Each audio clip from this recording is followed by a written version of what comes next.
ngayon, kaya naman pala guys, close together. Itong si Pantaleon Alvarez at itong si former President Rodrigo Roa Duterte, abay parehas pala sila guys ng gawain. Now I know kung bakit medyo tuta-tuta itong si Pantaleon Alvarez kay former President Rodrigo Roa Duterte. Parehas pala silang mahilig sa mga naggagandahang bebot. So in short, mga mahilig pala to guys sa mga babae. O, paano natin nalaman? Sabi dito sa balita, 7 years ago guys 7 years ago, Alvarez, inaming may mga anak sa iba't ibang babae. Kaya pala guys, yung mga pinagsasabi ngayon ni Pantaleon Alvarez, mga unethical. Kasi guys, yung private life niya, unethical din. Diba? I really don't know lang guys correct me if I'm wrong. Kasi kung labag man to sa batas, pwede siyang ma-expel. Diba? Sa kadami-daming mga inanakan sa labas, kadami-daming mga babae, mga unethical na kilos. Diba? Unethical na kilos sa private life, unethical din na kilos dito sa publiko. Diba? Kaya pala, madami palang mga babae din itong si Alvarez, yung mga movement niya, mga unethical. Kaya wag na tayong magtaka guys kung yung movement niya din dito sa publiko unethical, kasi yung ginagawa niya guys sa private life, unethical din. Now, eto. Sabi dito guys ni Department of Justice Secretary Boying Remulla, nagsalita na guys si DOJ. So, nag-order na po siya guys ng investigation. Base po guys sa naging statement ni Congressman Pantaleon Alvarez. So, para daw po malaman kung whether it has risen to the level of sedition, inciting to sedition or even rebellion. Yan po guys yung sabi ni Department of Justice Secretary Boying Remulla. Actually, para sa akin guys, well-deserved naman kung makasuhan itong si Pantaleon Alvarez. Kasi masyado na siyang exceed, diba? Nabubulol si Mima. Masyado nang lumagpas sa limitation, sa boundaries, itong si Pantaleon Alvarez. Una na nga po dito guys, yung calling for the separation of Mindanao. Diba? Anong ginawa nila? Nananawagan ng separation, which is unethical at labag din po yun guys sa ating batas. So ngayon guys, hindi lang po yan yung pinakaunang grounds na ginawa ni Pantaleon Alvarez. Napakarami pa.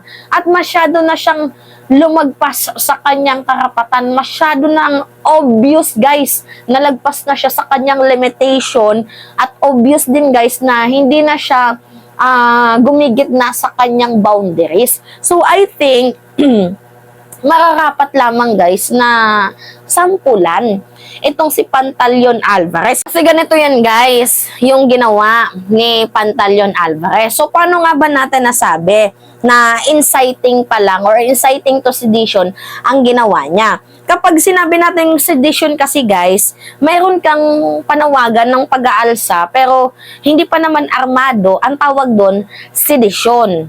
'Di ba? Meron ka ng pag-aalsa pero hindi armado, ang tawag doon sedition. May pag-aalsa na 'yun guys Kapag rebellion naman, meron kang panawagang pag-aalsa at the same time, merong mga armas, ang tawag doon guys is rebellion. Kapag nananawagan ka pa lang, iba kasi yung pag-aalsa, 'di ba? Iba din yung nananawagan. Kapag nananawagan ka pa lang ng pag-aalsa, ang tawag doon inciting to sedition, which is yan po guys yung posibleng maging grounds ni Pantaleon Alvarez. So ngayon nga po guys, pinag-aaralan na po ng ating Department of Justice Secretary na si Boying Remulla itong kaso kung sakali man dito kay Pantaleon Alvarez, kasi totoo naman guys na masyado na siyang lumagpas sa kanyang boundaries. Ano yung sabi niya?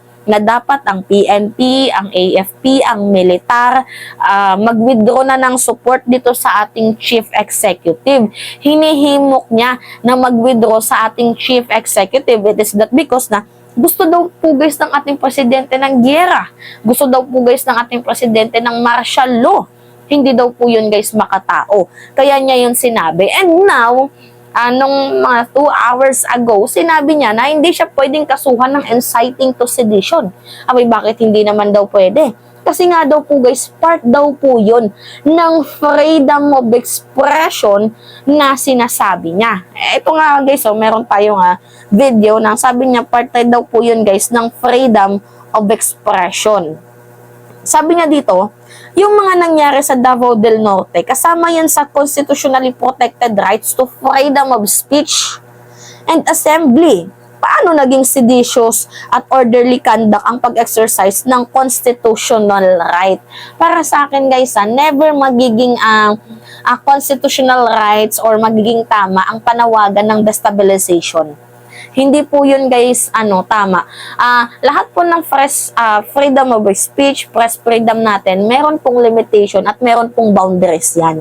Kung ang ginagawa mo is panawagan ng destabilization, panawagan ng pagpabagsak sa ating administrasyon, hindi na po yan kabe ng limitation natin sa freedom of expression. Kagaya dito kay Celis at Badoy, 'di ba? Yung gagawa na sila ng fake news na gumasta daw ng ganito kalaking pondo itong si House Speaker Martin Romualdez, pero yung napag-alaman hindi naman pala akma yung nasabing datos ni Celis. So ngayon, lahat po guys ng bagay-bagay meron pong limitation. There's nothing wrong kung magsalita ka man, diba, ng pagkadismaya or ayaw mo sa panukala or ayaw mo sa ginagawa ng presidente, walang problema dyan kung maghayag ka ng pagkadismaya. Ang problema dito guys, kung nagsasalita ka ng hindi na maganda, lagpas na sa karapatan mo, hindi mo na kinikilala yung boundaries mo, then yun, pwede ka ng kasuhan, pwede ka ng masampulan at hindi na po yan kabe ng tinatawag nating freedom of expression. Sa dami mong violation, 'di ba? Una, yung panawagan nyo for separation for Mindanao, 'di ba? Violation na agad 'yun, guys. Yung panawagan mo ngayon na na mag-withdraw ng support sa ating presidente, violation na 'yun, guys. Anyway, itong si Pantaleon Alvarez, congressman yan. So, itong congressman na to, mayroon po yung mga sinusunod na code of ethics. Actually, mas madali to kung susumahin na ma-expelled itong si Congressman Tevis sa pamamagitan ng code of ethics. 'Di ba? Ang lawyer nga merong code of ethics, ang teacher merong code of ethics, as well as yung mga senador may code of ethics. Ito pa kaya mga congressman. So yung yung gagawin dito pag nakitaan ng violation sa code of ethics itong si Pantaleon Alvarez, pwede siyang kasuhan at leading na ma-expelled siya bilang congressman, which is dapat lang. 'Di ba? Managot ang dapat managot, masyado na siyang lumagpas sa kanyang boundaries. Hindi na kumikilala ng batas parehas kay Digong. Now, kaya ko nasabi guys itong content na to na kaya pala siya dikit ng dikit kay Digong dahil meron pala silang mga same na pag-uugali. Pansin nyo guys itong si Kibuloy, 'di ba? Yung kaso niya about din sa mga babae. Si Digong mahilig din sa mga babae.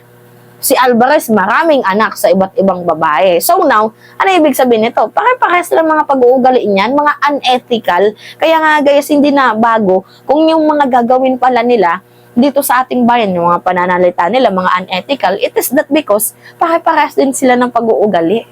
Kaya, nako, hindi na bago kung ano mga sasabihin nila. Kasi, same feathers flocks together. Diba? Anyway, yun lamang ho guys. At it's me again, si Mima Alicia nyo at nagbabalik ulit para sa ating panibagong video.